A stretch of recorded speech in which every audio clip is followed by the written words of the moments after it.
My fellow Americans, in March we celebrate Women's History Month, honoring the countless contributions that women leaders, scientists, and entrepreneurs have made throughout American history. We are a greater, stronger, and more just nation today because of women like Clara Barton, Susan B. Anthony, Harriet Tubman, and so many others.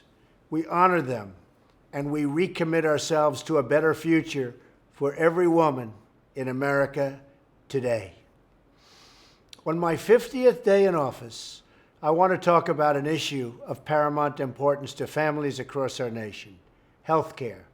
7 years ago this month, Obamacare was signed into law over the profound objections of American people. Our citizens were told they'd have to pass Obamacare to find out what it was and how bad it was. Now we know that the hundreds of pages were full of broken promises.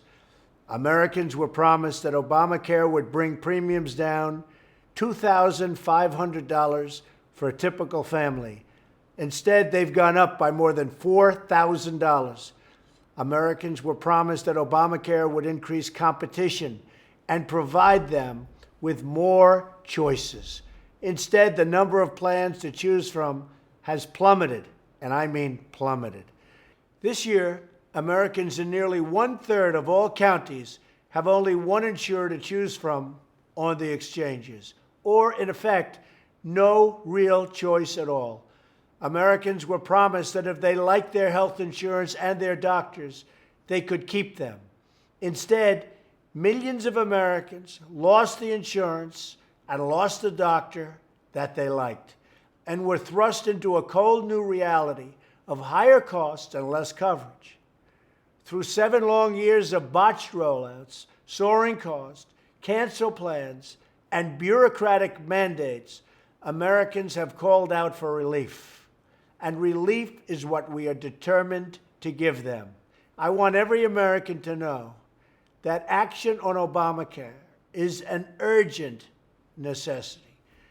The law is collapsing around us, and if we do not act to save Americans from this wreckage, it will take our healthcare system all the way down with it. If we do nothing, millions more innocent Americans will be hurt and badly hurt.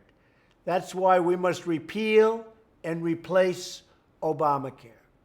House Republicans have put forward a plan that gets rid of this terrible law and replaces it with reforms that empower states and consumers.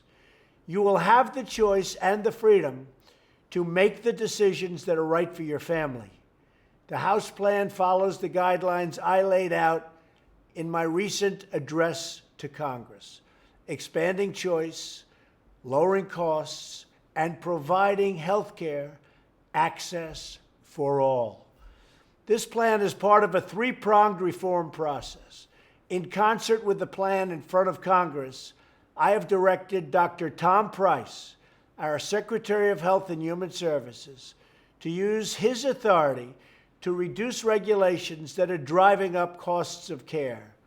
We're also working on reforms that lower the costs of care, like allowing Americans to purchase health insurance across state lines. You've heard me say that many, many times during the debates. I encourage Democrats to work with us to improve the health care system for the American people. Also, we will be driving down the costs.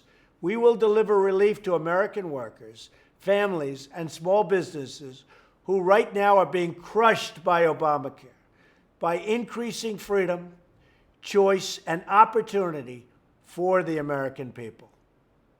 Thank you very much.